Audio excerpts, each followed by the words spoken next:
Abre a sua Bíblia no livro de Esdras. Glória a Deus. No capítulo 5.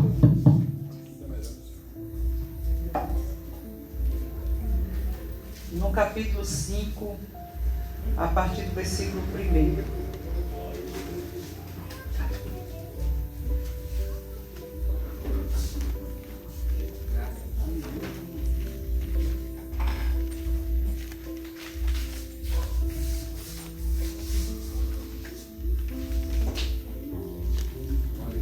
Todos encontraram? Diga amém. Meditemos na palavra do Senhor que diz assim: E Ageu, profeta, e Zacarias, filho de Ido, profeta, profetizaram aos judeus que estavam em Judá e em Jerusalém, em nome do Deus de Israel lhes profetizaram. Então se levantaram Zorobabel, filho de Sealtiel, e Jesua, filho de Josadaque, e começaram a edificar a casa de Deus que está em Jerusalém, e com eles os profetas de Deus que os ajudavam. Naquele tempo veio a eles Tatenai, governador daquém do rio, e Setar-Bozenai, e os seus companheiros, e disseram-lhes assim: Quem vos deu ordem para edificardes esta casa e restaurardes estes muros? Então assim lhes dizemos, e quais são os nomes dos homens que construíram esse edifício? Porém os olhos de Deus estavam sobre os anciãos dos judeus, e não os impediram, até que o negócio veio a Dario, e então responderam por carta sobre isso. Cópia da carta de Tatenai, o governador daquém do rio, com Setar-Bozenai e os seus companheiros, os afarzaquitas, que estavam daquém do rio, enviaram ao rei Dário. Enviaram-lhes uma relação, e assim estava escrito nela: Toda paz ao rei Dario. Seja notório ao rei que nós fomos a província de Judá, a casa do grande Deus, que se edifica com grandes pedras, e já a madeira se está pondo sobre as paredes. E esta obra apressuradamente se faz e se adianta em suas mãos. Então perguntamos aos anciãos, e assim lhes dizemos: Quem vos deu ordem para edificardes esta casa e restaurares este muro?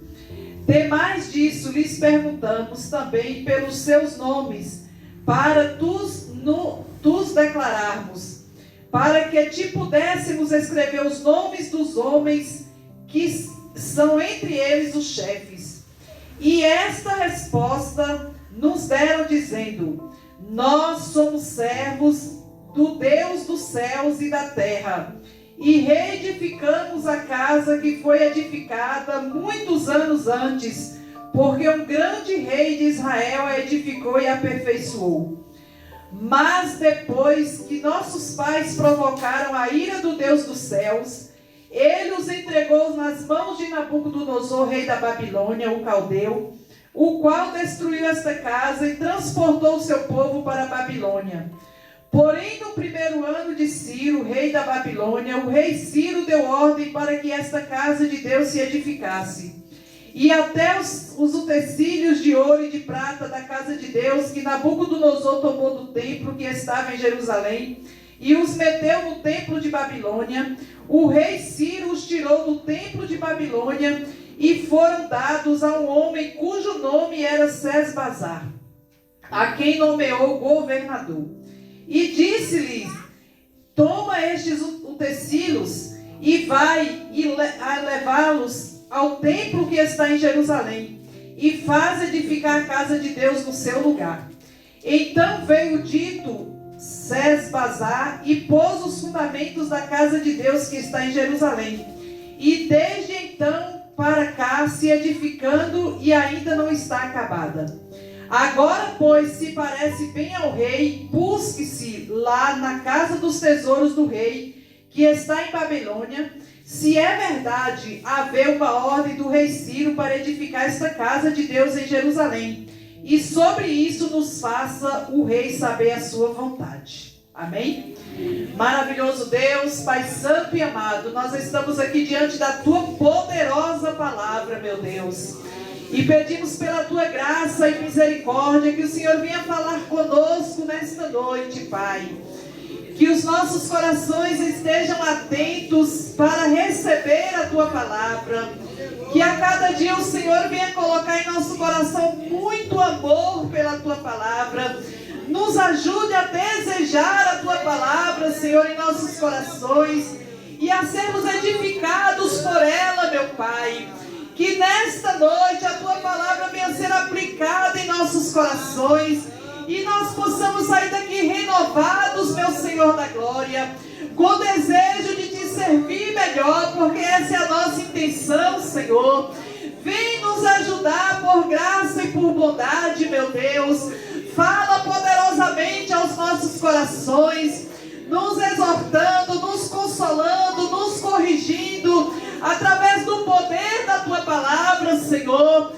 Coloca a Tua palavra em nossa boca, em nossa mente. Repreenda, Senhor, todo ladrão de palavras. Em nome de Jesus, que o inimigo seja derrotado, meu Pai. Aquele que luta e guerreia para a Tua palavra não descer ao nosso coração.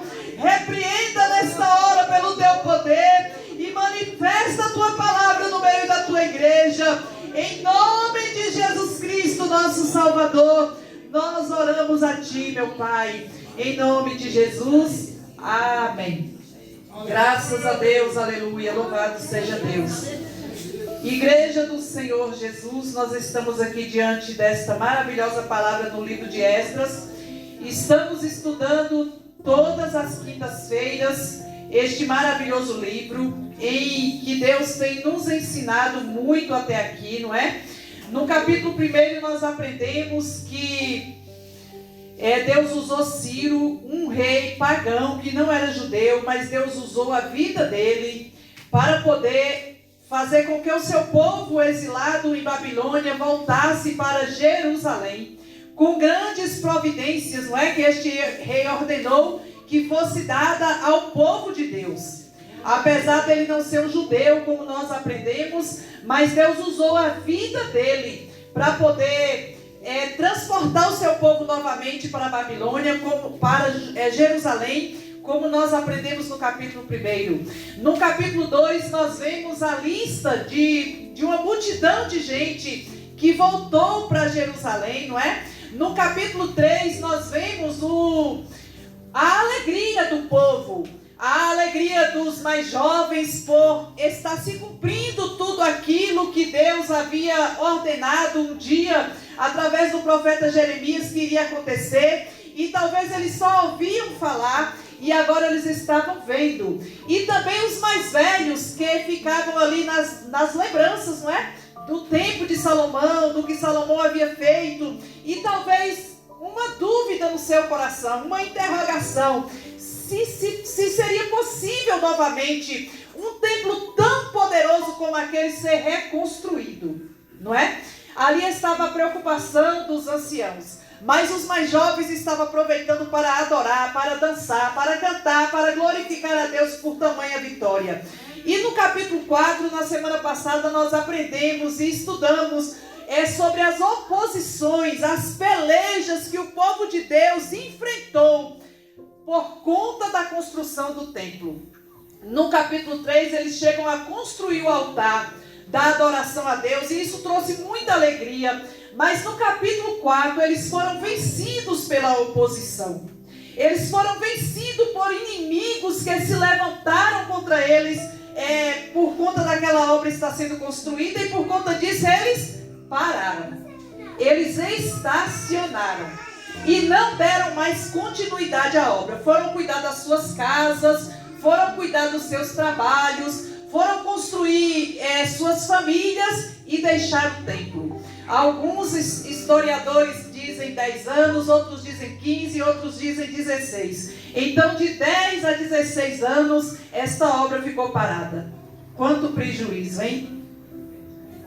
E aqui o Senhor já quer saber de você. Como é que você está? Aleluia, Deus. Está ativo? Está ativa? Naquilo que Deus colocou na tua mão para fazer? Como é que você está diante dele que te conhece?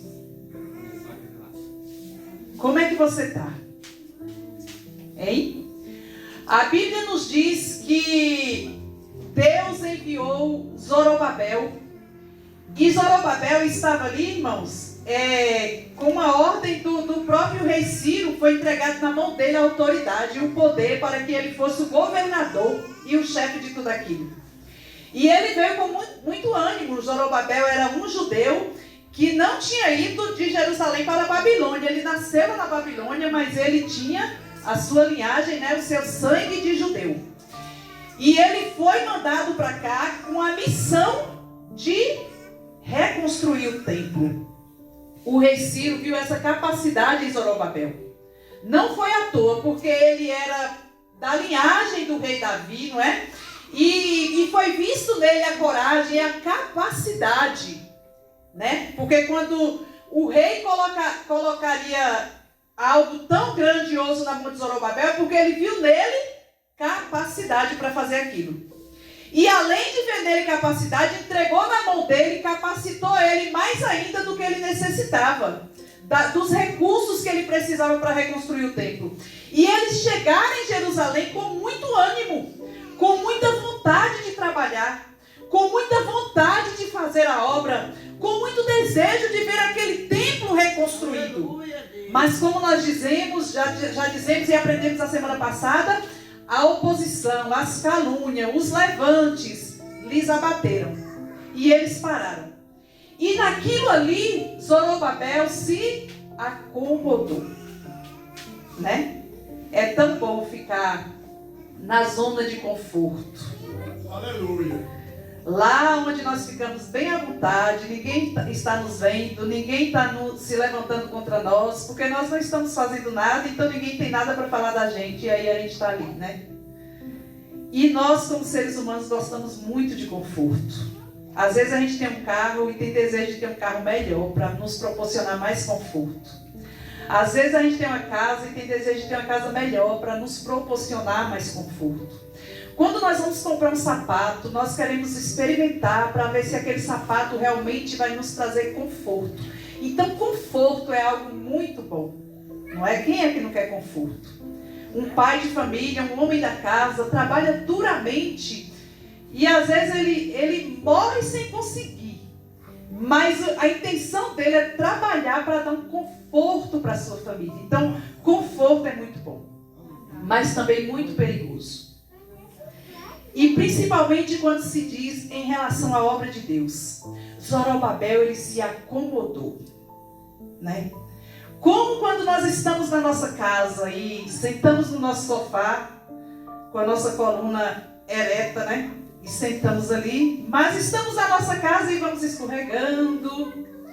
E de repente estamos já deitados no sofá. Porque estamos ali acomodados, vamos acomodando ali nosso corpo de uma forma agradável e ali relaxamos e ficamos à vontade. Vocês estão entendendo? E isso aconteceu na vida de Zorobabel com aquilo que Deus colocou na mão dele. Estamos sendo muito perseguidos. Está difícil demais continuar. Está duro demais. A gente vence um lado, vem outro, vence uma coisa, vem outra. Ninguém vem trazer uma palavra de conforto, ninguém vem trazer uma ajuda, mas só paulada. Vamos deixar quieto a obra. E Deus já tinha mandado, Deus deixou Zorobabel para ver até onde ele ia. E como eu já disse nesta noite, alguns dizem 10, 15, 16 anos, esta obra ficou lá parada. Mas como nós lemos aqui nesta noite, no capítulo 1 do versículo, no versículo 1 do capítulo 5, Ageu, profeta, e Zacarias, filho de Ido, profeta também, profetizaram aos judeus que estavam em Judá e Jerusalém, em nome do Deus de Israel, lhes profetizaram. Irmãos, quão grande é a bondade de Deus. Irmãos, quão insondável e inexplicável é a bondade e a paciência de Deus. Quão inexplicável, nosso vocabulário é muito pobre para conseguir expressar a bondade de Deus, o quanto Deus é longânimo, louvado seja Deus. O povo havia parado, havia desistido, havia deixado para lá algo que Deus lhes havia ordenado para fazer, que Deus havia lhes dado recursos, e Deus lá do céu esperando, e nada acontecia. E eles ali no sofá, acomodado, como eu dei o exemplo aqui nesta noite, foram escorregando, foram entregando o corpo, foram relaxando e estavam ali deitados, descansando tranquilamente. E um lugar de adoração lá precisando ser reconstruído. E parecia que Deus também não ia falar mais nada e ia se esquecer. Mas agora Deus levanta Ageu, o profeta. Levanta Zacarias também, profeta, para profetizar para eles. Como está em Ageu no capítulo 1, do versículo 1 ao 11, louvado seja Deus. No segundo ano do rei Dario, no 6º mês, no 1º dia do mês, veio a palavra do Senhor pelo ministério do profeta Ageu a Zorobabel, filho de Salatiel, príncipe de Judá, e a Josué, filho de Josadaque, o sumo sacerdote, dizendo: assim fala o Senhor dos exércitos, dizendo: este povo diz, não veio ainda o tempo em que a casa do Senhor deve ser edificada.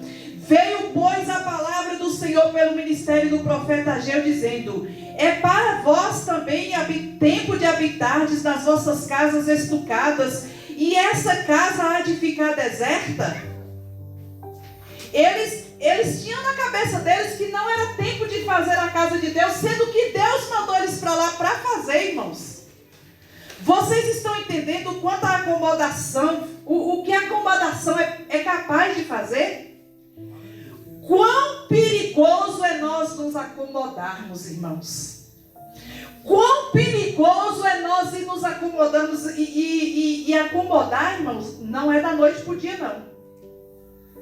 Para nós nos acomodar, começa com algo bem sutil. Nós vamos ali deixando de ler a Bíblia. Ah, não vou ler hoje, eu já li ontem. Ah, não, eu já jejuei a semana passada, essa semana eu vou descansar. Ah, não, eu já fui na igreja ontem, para que ir hoje? Não, vou ficar em casa descansando, estou tão cansado, vou ficar em casa. E aí a gente vai acomodando e vai ali acostumando com aquela vida, e quando nós pensar que não, o tempo passou. E nós estamos ali deixando aquilo que Deus colocou na nossa mão para fazer, e estamos totalmente acomodados. Aleluia. Na zona de conforto. Mas Deus te trouxe aqui nesta noite para poder te levantar de novo. Assim como Ele se lembrou desse povo, e Ele teve que se lembrar desse povo de uma forma bem complicada. Olha o Ageu capítulo 1, versículo 6. Semeais muito e colheis pouco. Comeis, mas não vos fartais. Bebeis, mas não vos saciais. Vestivos, mas ninguém se aquece. E o que recebe o salário no saquitel furado. Assim diz o Senhor dos exércitos: aplicai o vosso coração aos vossos caminhos. Subi ao monte, trazei madeira, edificai a casa, e dela me agradarei, e eu serei glorificado, diz o Senhor. Aleluia. Tá vendo? Tem hora que as coisas começam a apertar e a gente fala: sai para lá, devorador, tu está repreendido em nome de Jesus. Mas tem hora que é Deus, não é o devorador não. Olha aqui a palavra falando, não sou eu que estou falando não. Deus fez com que aquele povo recebesse o salário deles, mas parecia que estava recebendo no saquitel furado. Não dava para nada. Aquele povo vestia roupa de frio. Quem olhava para eles, eles estavam vestidos. Mas eles não se aqueciam. Aleluia! Aleluia. Oh, Deus! Glória a Deus. Aleluia. É Deus que preenche, irmãos. Aleluia! Se nós não nos enchermos de Deus, não adianta nós estarmos com a melhor roupa. Não vai aquecer a nossa alma e nosso coração. Não adianta você receber um grande salário. Sem Deus não vai funcionar. Aquele povo tinha ali as melhores casas. Eles passaram todos esses anos construindo a casa deles. Eles semeavam muitos. Eles tinham semente para semear, mas colhia pouco. Por quê? Porque tinha se esquecido daquilo que Deus mandou eles fazer. Aleluia! Quantas vezes Deus aperta os parafusos para nós poder lembrar dele? Quantas vezes Deus está te apertando e te espremendo como uma azeitona para poder produzir azeite? Quantas vezes Deus está te espremendo de tal maneira e às vezes você olha e fala: meu Deus, será que Deus me esqueceu? Não! É porque Ele te ama.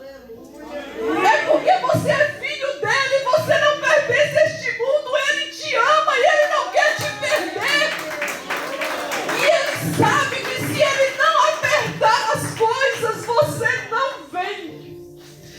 Ele sabe que se Ele não apertar, você não vem. Você vai continuar lá deitado e acomodado no sofá da vida. Porque está bom demais. Mas Deus quer te levantar como um profeta nesta terra. Deus quer te levantar como uma profeta nesta terra. Deus não está satisfeito em te ver da maneira que você está. Deus quer te levantar novamente. Louvado seja Deus. Você está pronto para dizer: eis-me aqui, Senhor? Aleluia, Deus! Pode quebrar o vaso e fazer o vaso do jeito que tu quer? Esse é o Deus que nós servimos. Ele não é brincadeira, não. Aleluia! E Ele não faz nada disso para poder nos matar e nos destruir. Ele faz isso porque Ele nos ama. Ele podia largar esse povo para lá. O templo era para o povo adorar, era para o povo mesmo, era benefício para o povo mesmo. Então o povo começou, largou para lá. Deus também poderia dizer: larga vocês de mão, deixa para lá. Quer ficar assim? Então fica. Mas Ele levanta 2 profetas corajosos para vir dizer: levanta, eu mandei vocês para cá para poder construir. Sobe ao monte, traz madeira, edifica a casa e dela me alegrarei. Talvez eles olhavam e via: nós não temos a condição que Salomão teve. Nós não temos o tanto de ouro e o tanto de prata que Salomão teve. Mas Deus está falando para eles: então vocês podem subir no monte e podem pegar madeira, não pode? Então vai lá no monte, sobe lá e pega madeira. Talvez você não é um Silas Malafaia da vida. Talvez você não é eu não conheço muito o nome de pregadores, mas esses homens grandes por aí, né? Talvez você não é um deles, aquele que vai lá chegar diante de um paralítico e falar: levanta da cadeira de roda, anda. Você não vai chegar diante de um e falar assim: sai, cansa, e ele vai, e aquele câncer explodir na hora. Mas você sabe falar para as pessoas que Jesus os ama. Aleluia! Você sabe sair na rua entregando um folheto. Você sabe limpar a igreja. Você sabe, louvado seja Deus, cantar um hino para louvar o Senhor, pregar a palavra de Deus do jeito que Deus te permitiu pregar. Faça, sobe ao monte, pega madeira. Você não tem prata, não tem ouro, não consegue arrumar prata, não consegue arrumar ouro, então vai buscar a madeira que você tem condição de buscar. Sobe ao monte, busca madeira. Sobe ao monte, busca madeira e edifica. E eu me agradarei dela. No mais, eu sou o dono do ouro, eu sou o dono da prata. Se eu quiser usar todas as nações para trazer ouro e prata, eu uso. Porque minha é a prata, minha Deus. Ele é o dono de tudo, Ele é o dono de tudo, Ele pode tudo. Ele só quer que você dê as suas mãos para Ele, para que a obra seja feita. Ele quer que você entregue as suas mãos para Ele, seu coração para Ele, para que a obra dele seja feita. Louvado seja Deus. E no versículo 2, de onde nós estávamos lendo, Esdras 5, quando Zorobabel recebe a profecia, o versículo 2 diz: então se levantaram Zorobabel, filho de Sealtiel, Jesua, filho de Josadaque, e começaram a edificar a casa de Deus que está em Jerusalém, e com eles os profetas de Deus que os ajudavam. Coisa boa, irmãos, é ouvir a voz de Deus e obedecer. É muito triste, irmãos, pessoas que escutam a palavra, mas não pratica. E quem escuta a palavra e não pratica é semelhante àquele que constrói a sua casa na areia. Quando o vento vier, vai derrubar essa casa. Aleluia. Nós não podemos ser somente ouvintes esquecidos da palavra de Deus. Nós temos que ser ouvintes praticantes da palavra de Deus. E a Bíblia nos diz que Zorobabel, ele se levantou com todos aqueles homens para poder construir a casa do Senhor, para poder construir o templo de adoração com aquilo que estava à disposição deles. Aleluia. E olha agora eles se levantam com propósito. Eles se levantam com propósito. Não levanta com mais dúvida, não levanta mais duvidando de que Deus tinha mandado eles para isso, mas eles se levantam com propósito. E mesmo fazendo a obra de Deus, que é Deus que está mandando, que é Deus que colocou na tua mão, que é Deus que está te usando para fazer, tu não vai ficar livre de oposição não, viu? Aleluia. Não tira isso da sua cabeça. Isto que o livro de Esdras está nos ensinando. É Deus que mandou, mas tem hora que você até duvida de tanta gente que levanta contra você. Hein? Meu Deus, não foi tu que mandou. Por que querem me tirar? Por que estão me perseguindo? Por que tudo isso? Olha aqui no versículo 3. Naquele tempo veio a eles Tatenai, governador daquém do rio, e Setar-Bozenai, e os seus companheiros, e disseram-lhes assim: quem vos deu ordem para edificar esta casa e restaurar este muro? Então assim lhes dizemos: e quais são os nomes dos homens que construíram este edifício? Porém, os olhos do Senhor, de Deus, estavam sobre os anciãos dos judeus. Olha o porém. A oposição se levantou, mas porém os olhos de Deus estavam sobre todos aqueles anciões. E os olhos de Deus estão sobre você também, está sobre mim também. Você tem um pai que cuida de você. Não desista por causa da oposição. Não desista por causa daqueles que não te aceitam, por causa daqueles que querem que você volte atrás, por causa daqueles que querem que você desista do caminho. Não desista, porque os olhos de Deus estão sobre você. Os olhos de Deus estão te guardando. Aleluia. Glória a Deus. E eles disseram, estava sobre eles, sobre os anciãos dos judeus, e não os impediram até que o negócio veio a Dario, e então respondeu por carta sobre isso. Então Tatenai, o governador daquele do rio, com Setar-Bozenai e seus companheiros, os afarzaquitas, que estavam daquele do rio, enviaram ao rei Dário. Enviaram-lhe uma relação, e assim estava escrito nela: toda a paz ao rei Dario. Seja notório ao rei que nós fomos à província de Judá, a casa do grande Deus que se edifica com grandes pedras, e já a madeira se está pondo sobre as paredes. E esta obra apressuradamente se faz e se adianta em suas mãos. Os homens de Deus estavam ali, e eles, como homens de Deus judeus, falou para o povo quem foi que deu a ordem para eles construir. Mas mesmo assim o opositor duvidou. E ele, duvidando, ele escreve esta carta para o rei Dario, para que ele pudesse vir confirmar se tudo aquilo era verdade ou não. O versículo 9, então, como nós já lemos, né? Então perguntamos aos anciãos, e assim lhes dizemos: quem vos deu ordem para edificar esta casa e restaurar este muro? Demais disso lhes perguntamos também pelos seus nomes, para nos declararmos, para que te pudéssemos escrever os nomes dos homens que estão entre eles os chefes. E esta resposta nos deram, dizendo: nós somos servo do Deus dos céus e da terra, e reedificamos a casa que foi edificada muitos anos antes, porque um grande rei de Israel edificou e aperfeiçoou. Olha agora, depois da provação, como é que os homens estavam afiados para poder responder aos opositores. Você está entendendo por que você passa por essa prova?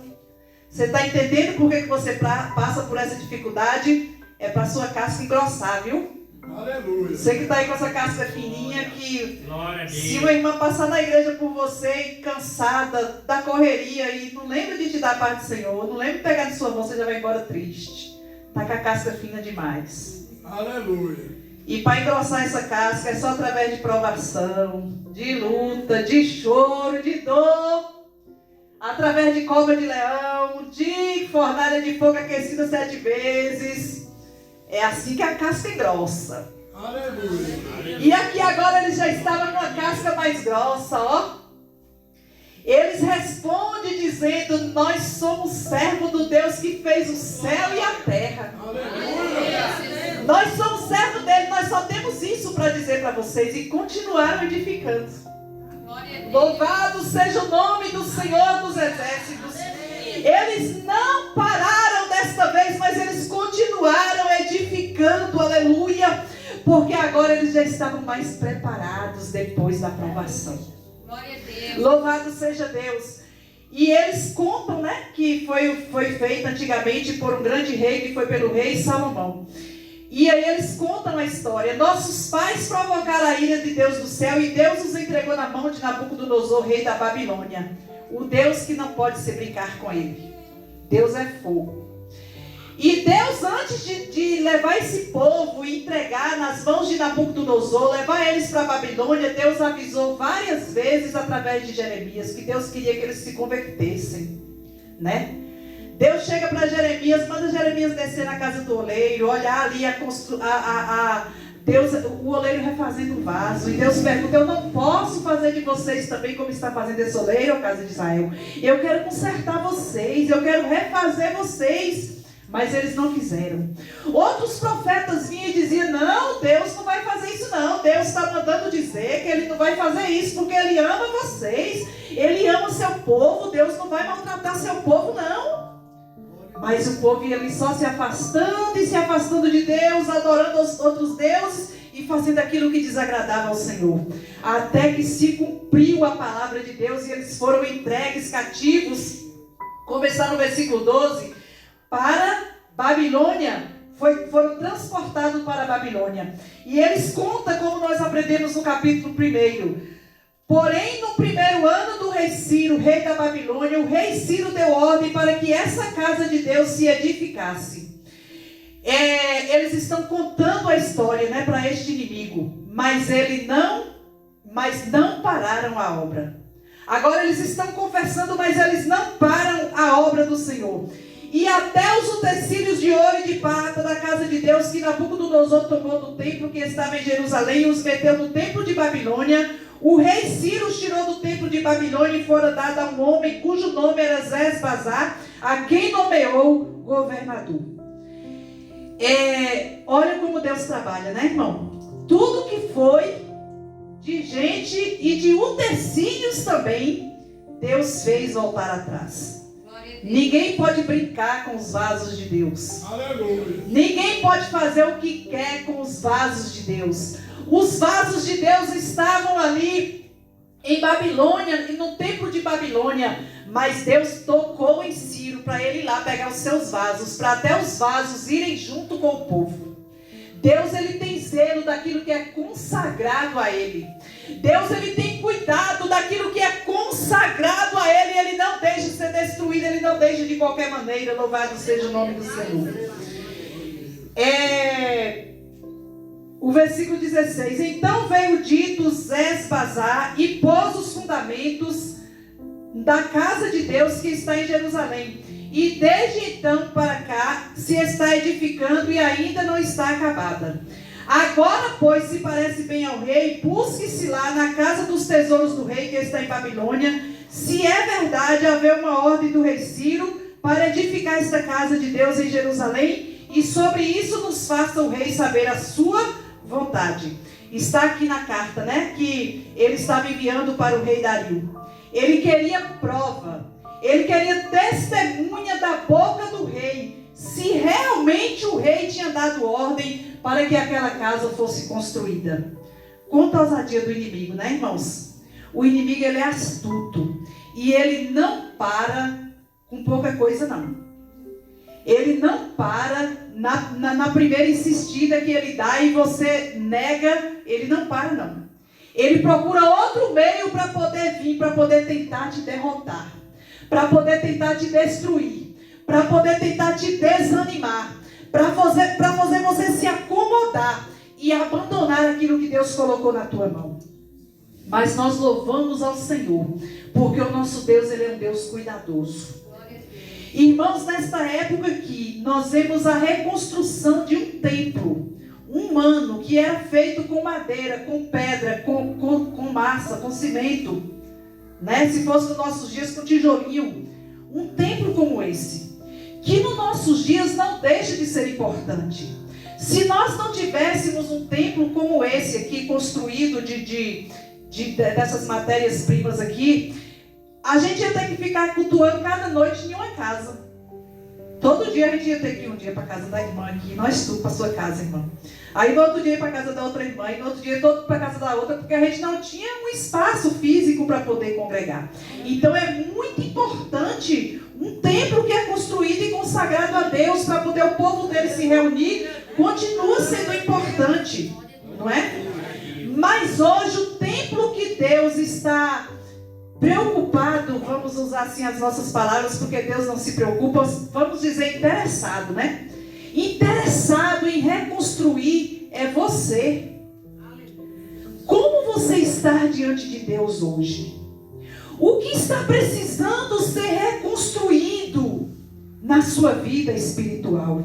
Na sua vida com Deus, como é que você está? Faça uma análise na sua vida. Como é que está o telhado? Como é que estão as portas?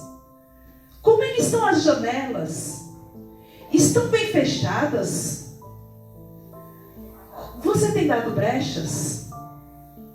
Ou está tudo assim bem fechadinho, como o jardim secreto do Senhor? Como é que está esse templo aí? Olha para você. Olha para você sendo o templo.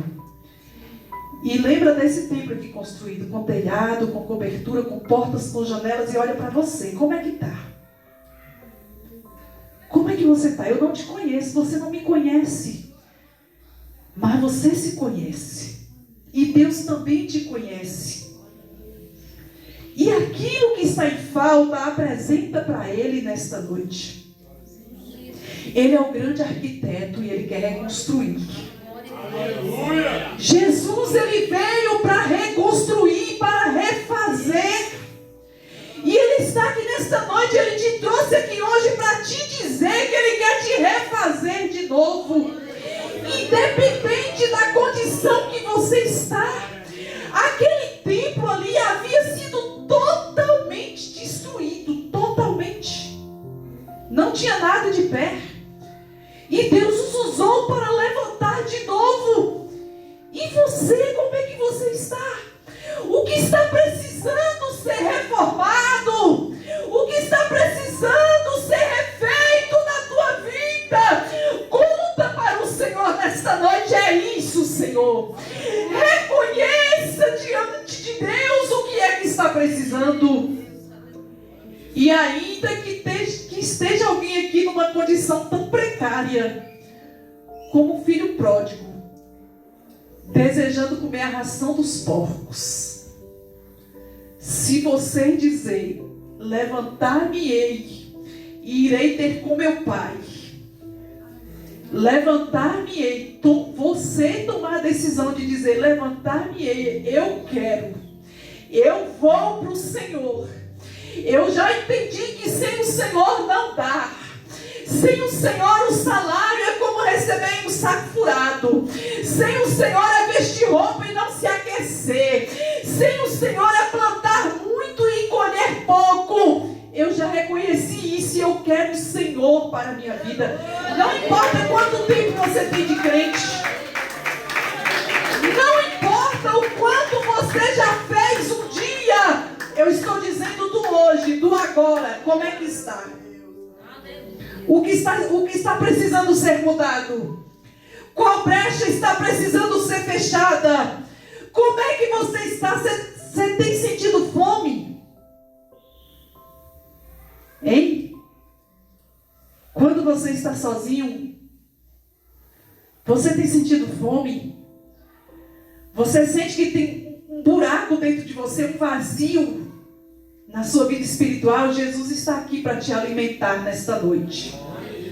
Jesus está aqui como a parábola do filho pródigo, que aquele filho estava ali podre.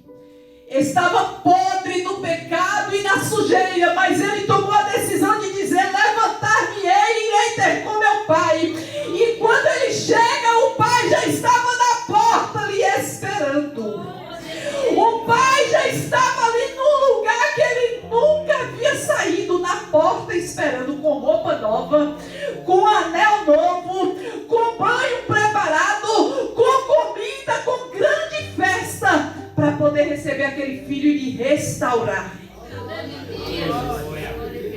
Jesus, ele veio para restaurar, e ele contou a parábola das 10 dracmas. Eram 10. Perdeu só uma. 9 tá bom. Só perdeu uma. Ficou com 9. Não tá no prejuízo, tá bom.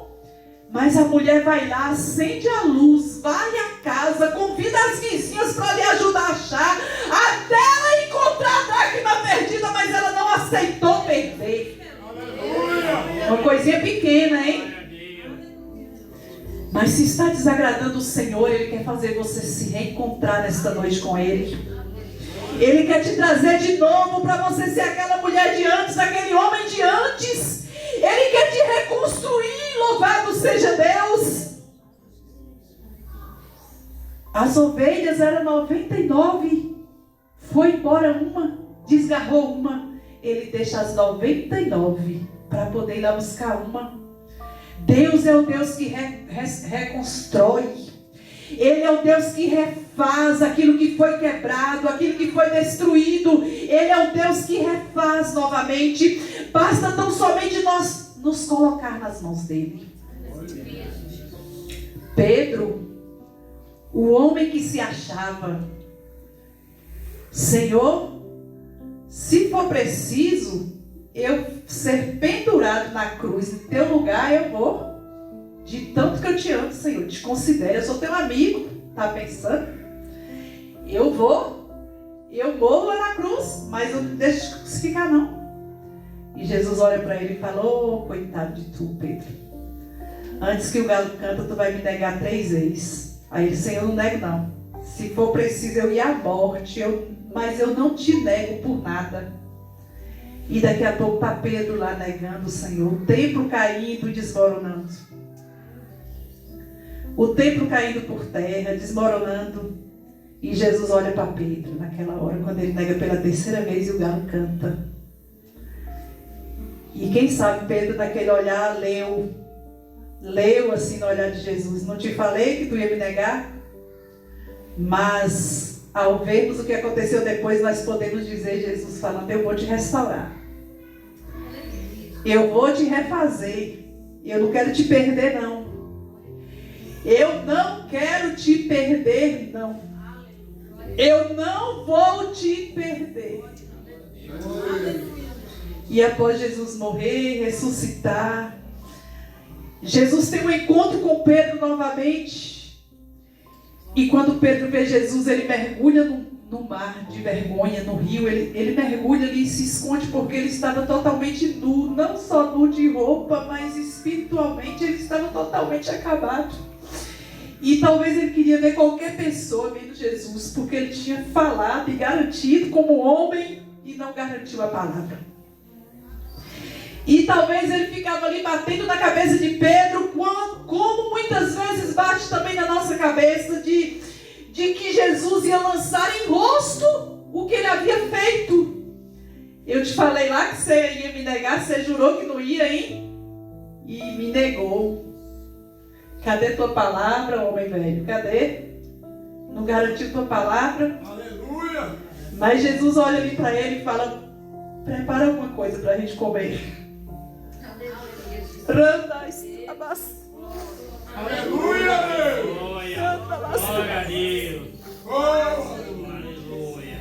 Prepara alguma coisa para nós comer. O assentar à mesa. Quem sabe você não tem mais conseguido sentar à mesa e comer com Jesus e se alimentar da sua palavra. Porque o templo está em ruínas, mas ele está aqui nesta noite para te edificar. Ele está aqui nesta noite para te levantar de novo. E naquela noite Jesus olha para Pedro e fala: tu me amas, Pedro? Se assentaram à mesa. A mesa era ali no chão mesmo, né? No meio do mato e tal, mas estava à mesa com Jesus. Se alimentaram juntos.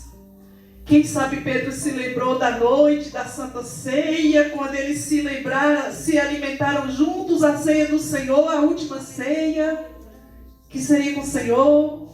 E ali estava ele de novo, e quem sabe que passavam só coisas negativas na cabeça de Pedro. Mas Jesus olha para ele e fala: tu me amas, Pedro?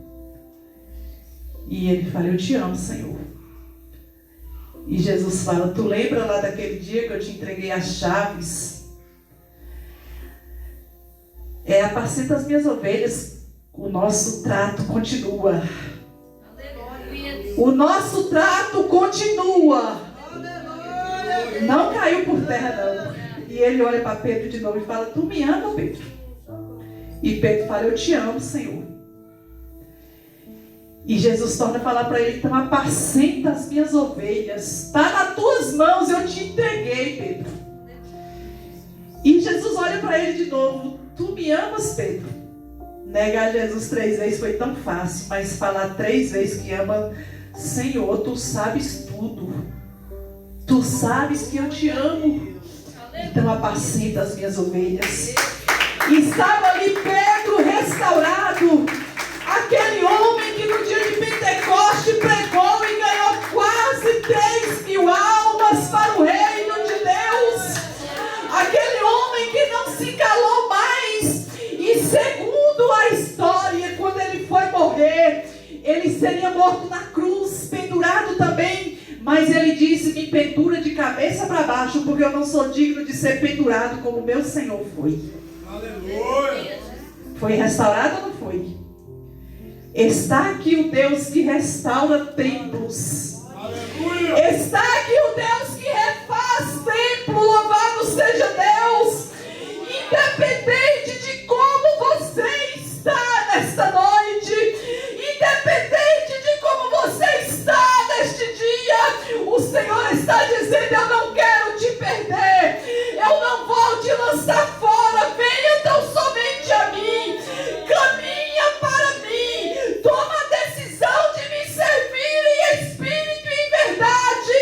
Não brinque com aquilo que você conhece sobre mim. E eu estou aqui para poder te restaurar, eu estou aqui para poder te refazer, eu estou aqui para poder usar a tua voz neste presente século. Aleluia!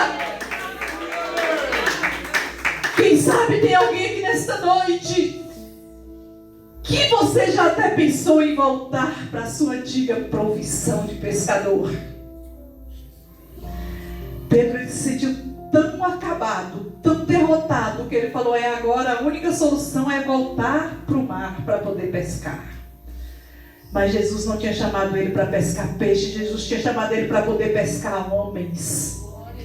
E Jesus estava ali para refazer. Você não vai voltar atrás não, viu? Eu não sei com quem Deus está falando aqui nesta noite, mas esta palavra não é minha. Você não vai voltar atrás não, viu? Você não vai dar um passo atrás não, você vai caminhar para frente, porque Jesus te escolheu. Jesus te chamou e Jesus te nomeou, louvado seja Deus. E o inimigo, ele não vai te destruir. Este templo não vai ficar em ruínas. Este templo não será destruído. Mas o Deus que reconstrói, ele vai te reconstruir. Ele vai te refazer. Ele vai te renovar. A chama vai queimar novamente no teu coração. Jesus está pegando aí este coração gelado para poder acender novamente a chama do avivamento, a chama do desejo de estar no culto, a chama do desejo de fazer a obra de Deus, porque Ele é Deus que reconstrói, Ele é Deus que refaz, louvado seja Deus. Que esta palavra fique aplicada em nossos corações. E que o Espírito Santo continue falando mais forte com cada um de nós. Vamos receber o pastor Josué, que vai fazer o encerramento. E eu agradeço muito a Deus por eu estar aqui, porque hoje de manhã, irmãos, eu passei tão mal que eu falei, Jesus, hoje eu não vou aguentar ir na igreja. A batalha é muito pesada, viu, irmãos? Então, ore pelos pregadores, ora por quem prega, ora por quem tem algum cargo na igreja, ora, irmãos, não canse de orar, porque a batalha é grande. Eu fiquei tão tonta hoje que eu não estava conseguindo levantar minha cabeça. E minha cabeça, eu estava com uma dor tão forte aqui e respondia no meu braço, que parecia que eu estava um derrame. Mas a dor era tão forte que aqui em mim parece que ficou tudo roxo, de tanto que doeu. E eu achava que eu não teria condição de me levantar para estar aqui hoje, mas eu louvo ao Senhor por esta vitória. E nós estamos aqui entregando mais esta missão para a igreja. E eu tenho certeza que o Espírito de Deus falou ao seu coração. Que Deus abençoe a cada um de nós.